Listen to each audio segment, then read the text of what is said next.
Bonjour, je suis Anthony Vivor. J'ai écrit le livre sur le jour J, D-Day et la bataille de Normandie. Et aussi avec ma femme, Artemis Cooper, nous avons écrit Paris libéré, Paris retrouvé.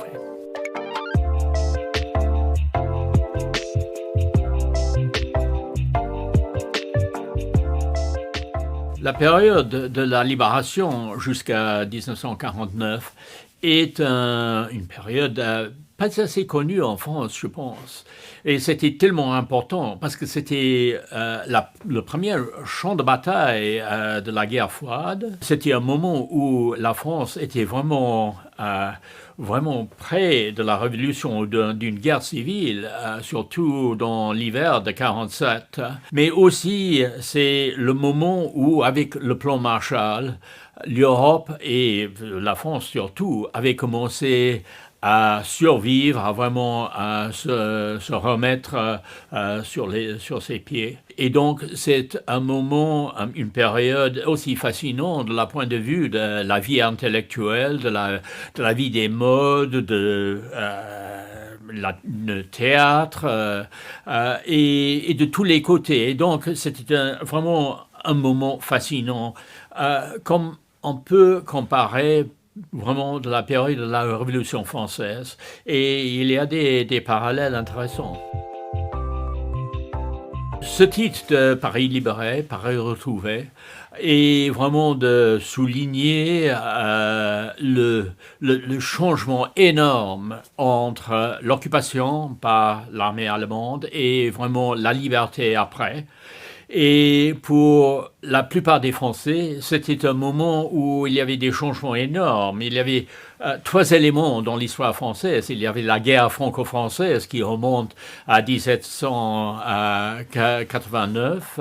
Il y a bien sûr aussi les relations très compliquées avec les États-Unis, un mélange d'amour et de haine. Et aussi, il y avait la guerre civile intellectuelle pendant cette période.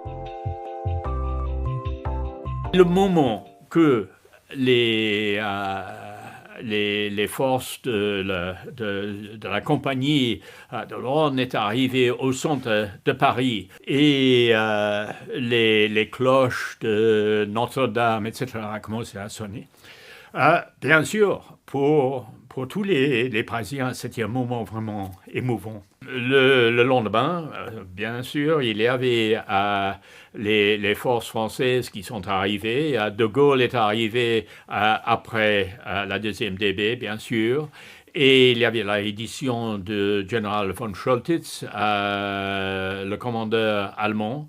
Le jour après, c'était le moment où de Gaulle a marché à pied de l'Arc de Triomphe jusqu'à Notre-Dame. Et il y avait 1 million de Parisiens qui grimpaient sur les arbres, sur les toits même, et tous les balcons étaient pleins en regardant ce moment de libération. Il était protégé, bien sûr, par des chars du 2e DB. Il y avait la résistance et tout ça. Mais au même moment, il y avait des tensions intérieures entre la résistance et les gaullistes, les gens de l'intérieur et les gens de l'extérieur. Mais De Gaulle avait raison, bien sûr, parce que pour lui, l'essentiel est de remettre la France ensemble, parce que vraiment, il y avait un danger presque de guerre civile, et surtout dans le sud-ouest de la France. C'est presque la guerre civile entre les miliciens de Vichy avec les forces du FDP et les autres de la résistance. Et c'était un moment très, très difficile. Et donc, c'était nécessaire de créer les mythes de la libération. Paris martyrisé, Paris libéré par soi-même. C'était pas vrai, mais c'était nécessaire.